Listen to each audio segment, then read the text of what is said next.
Councillor Sachs. Thank you. I'm rising to ask my colleagues to support this motion. We know how important the young people of this city are and how many difficulties they're facing.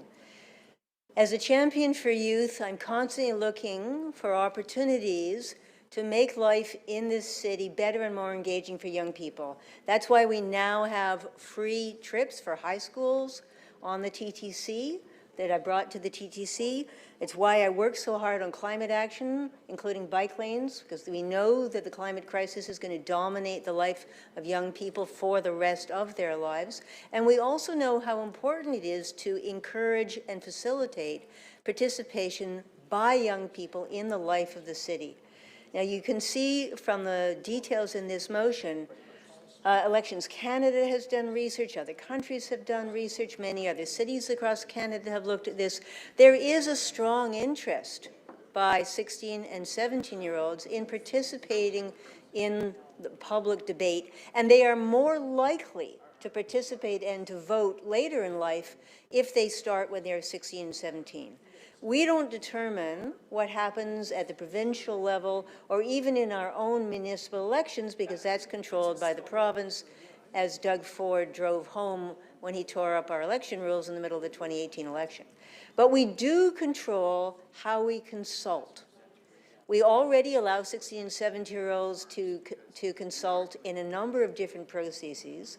It wouldn't be a step change to also allow them to participate in neighborhood polls, but it would be very significant symbolically to give them a vote for the first time in a formal process. Exactly how we do it, of course, I'm not suggesting that we enumerate every house in the city. That would be enormously expensive and wasteful, and it's not necessary. We can have a self-identification voluntary process, as the clerk mentioned. We can learn from the other cities that are already doing it.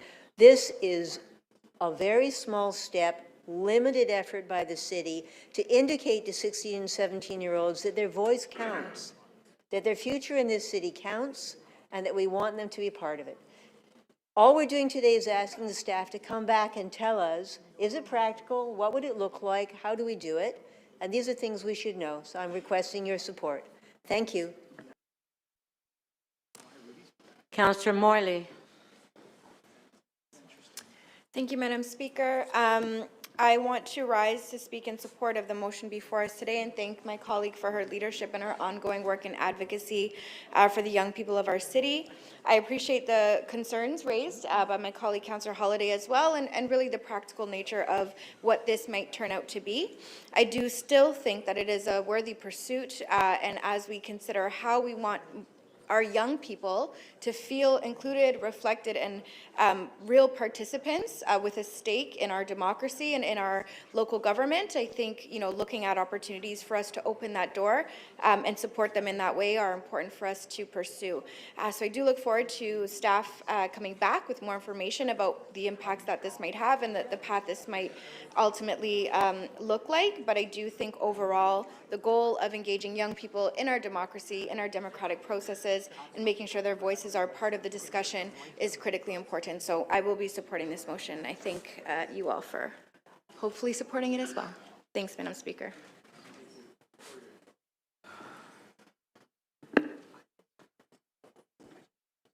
Councillor Cheng.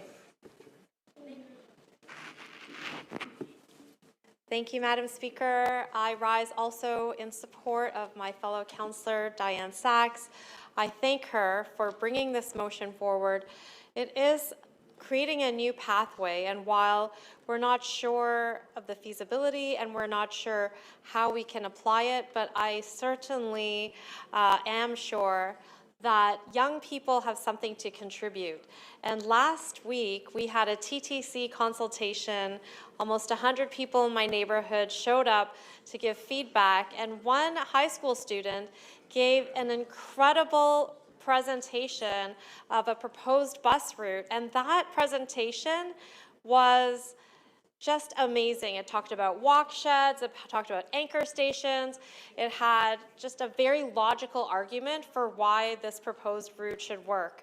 And when you look at this presentation and you meet young people like that, you just know that we should be putting all the crates in front of them as possible to lift them up, to be able to participate in meaningful ways in shaping our city.